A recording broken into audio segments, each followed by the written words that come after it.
नमस्कार मेरा सभी प्यारे प्यारे बच्चों को।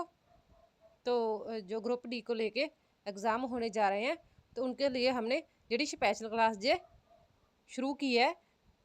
तो आप चैनल पे नए तो चैनल सब्सक्राइब और वीडियो को एक लाइक ज़रूर करें। तो चलेंगे हम आज की क्लास के पहले प्रश्न की ओर।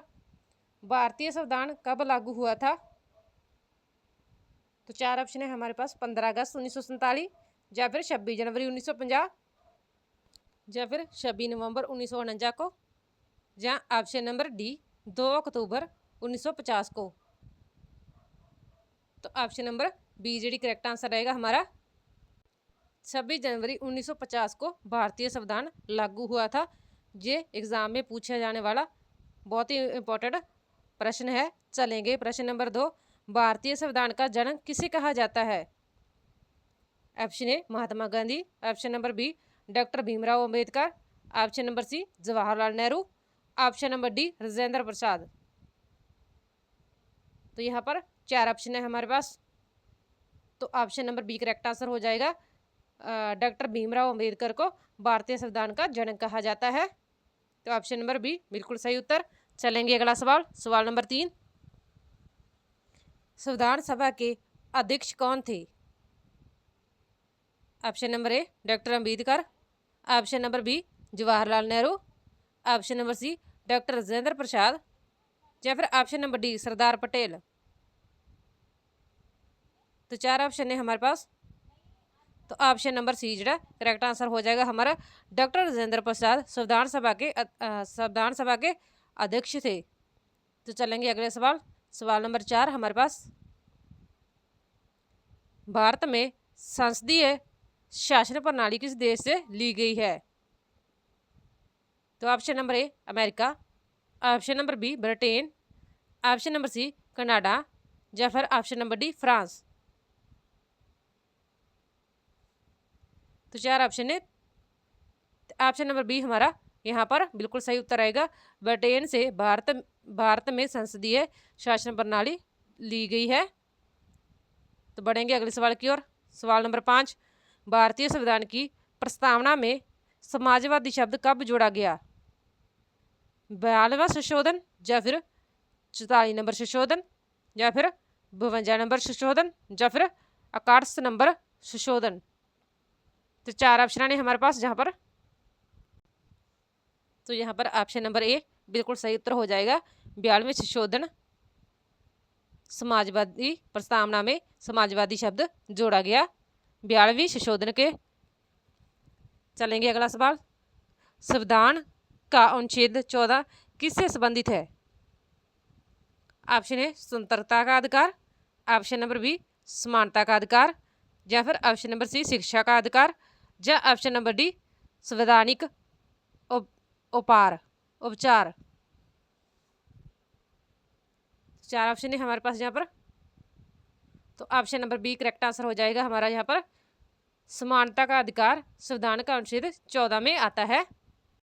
तो चलेंगे नेक्स्ट सवाल, शिक्षा का अधिकार किस अनुच्छेद में आता है? ऑप्शन नंबर ए 19, या फिर option number B 21A, option number C 32, या ऑप्शन नंबर डी 51A। तो ऑप्शन नंबर बी हमारा यहाँ पर करेक्ट आंसर हो जाएगा। 21 शिक्षा का अधिकार अनुच्छेद में आता है। तो हमारा ऑप्शन नंबर बी यहाँ पर बिल्कुल सही उत्तर रहेगा। तो बढ़ेंगे अगले सवाल की ओर, मौलिक अधिकार कितने हैं? 5, ऑप्शन नंबर बी 6, या फिर ऑप्शन नंबर सी 7, या ऑप्शन नंबर डी 8। तो यहाँ पर भी हमारा ऑप्शन नंबर बी बिल्कुल सही उत्तर रहेगा। तो मौलिक अधिकार हमारे पास 6 हैं। तो चलेंगे अगली सवाल, नेक्स्ट सवाल देखेंगे। संवैधानिक उपचार का अधिकार किस अनुच्छेद में है? Option number A 21, option number B 25, option number C 32, option number D 44।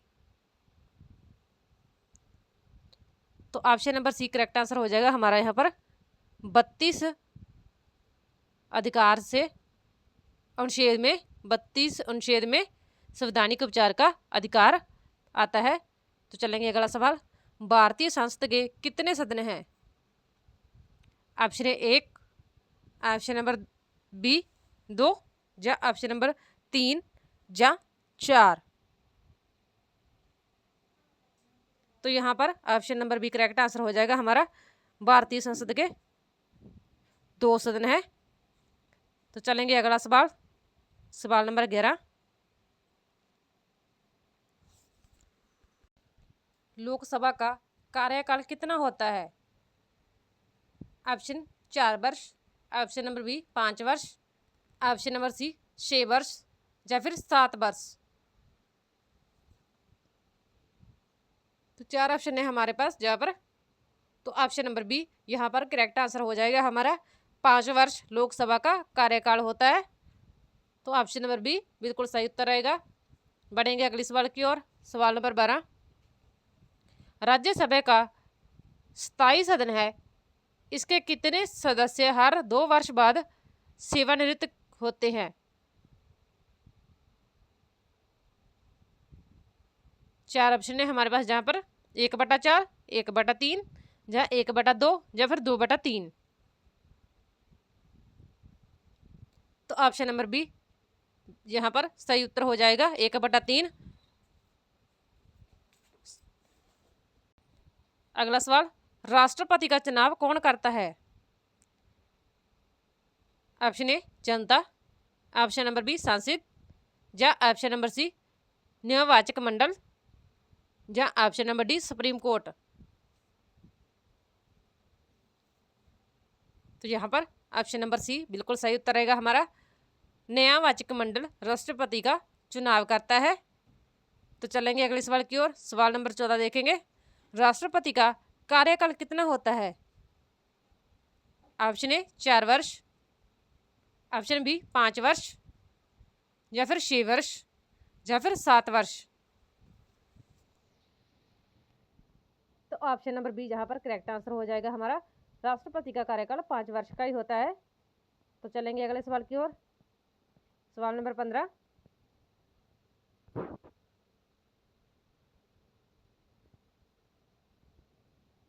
Bharat का प्रथम राष्ट्रपति कौन थे? ऑप्शन ए डॉक्टर अंबेडकर, या फिर option number B doctor Rajendra Prasad, या ऑप्शन नंबर सी नेहरू, या ऑप्शन नंबर डी पटेल। तो ऑप्शन नंबर बी हमारा यहाँ पर बिल्कुल सही उत्तर रहेगा। डॉक्टर राजेंद्र प्रसाद भारत के प्रथम राष्ट्रपति थे। तो बढ़ेंगे अगले सवाल की ओर। अगला सवाल, प्रधानमंत्री की नियुक्ति कौन करता है? ऑप्शन ए संसद, या ऑप्शन नंबर बी राष्ट्रपति, या option number C supreme court, या ऑप्शन नंबर डी चुनाव आयोग।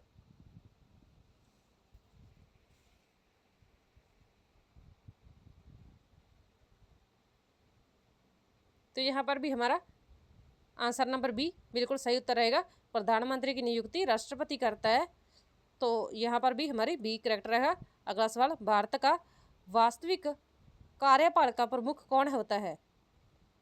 ऑप्शन ए राष्ट्रपति, या ऑप्शन नंबर बी राज्यपाल, ऑप्शन नंबर सी प्रधानमंत्री, या ऑप्शन नंबर डी मुख्य न्यायाधीश।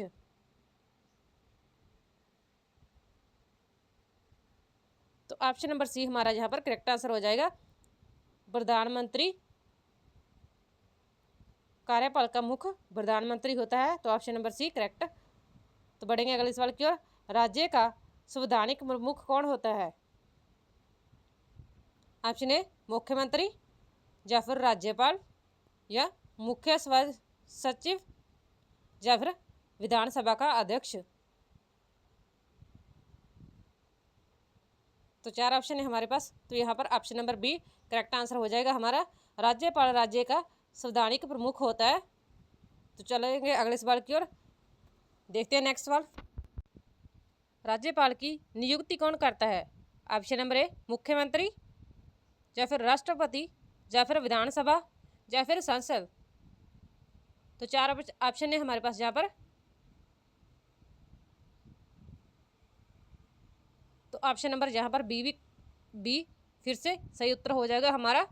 राष्ट्रपति राज्यपाल की नियुक्ति करता है, तो ऑप्शन नंबर बी हमारा बिल्कुल सही उत्तर रहेगा। देखेंगे अगला सवाल। उच्चतम न्यायालय की स्थापना कब हुई?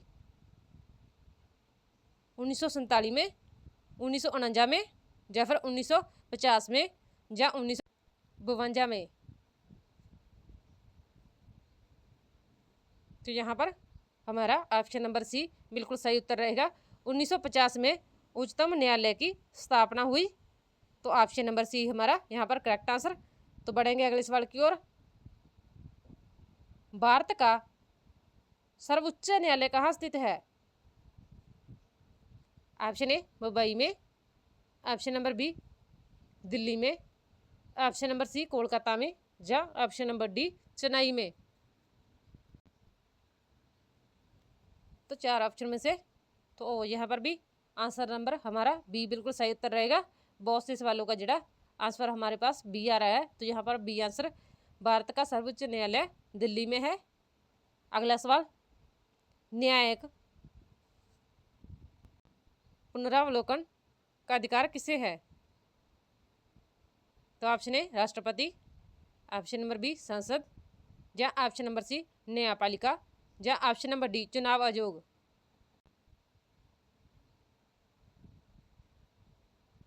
तो ऑप्शन नंबर बी सी हमारा यहाँ पर करेक्ट आंसर हो जाएगा, न्यायपालिका। नेक्स्ट सवाल, चुनाव आयोग का उल्लेख किस अनुच्छेद में है? 280 अनुच्छेद में, या फिर 324 अनुच्छेद में, या फिर 356 अनुच्छेद में, या फिर 368 अनुच्छेद में। तो यहाँ पर हमारा ऑप्शन नंबर बी फिर से सही उत्तर रहेगा। 324 अनुच्छेद में चुनाव आयोग का उल्लेख है। चलेंगे अगले सवाल की ओर। नेक्स्ट सवाल, भारत में मतदान की आयु कितनी होती है? यानी कि भारत में वोट देने का जड़े उम्र कितना होता है? 21 वर्ष, या फिर 20 वर्ष, या 18 वर्ष, या 16 वर्ष।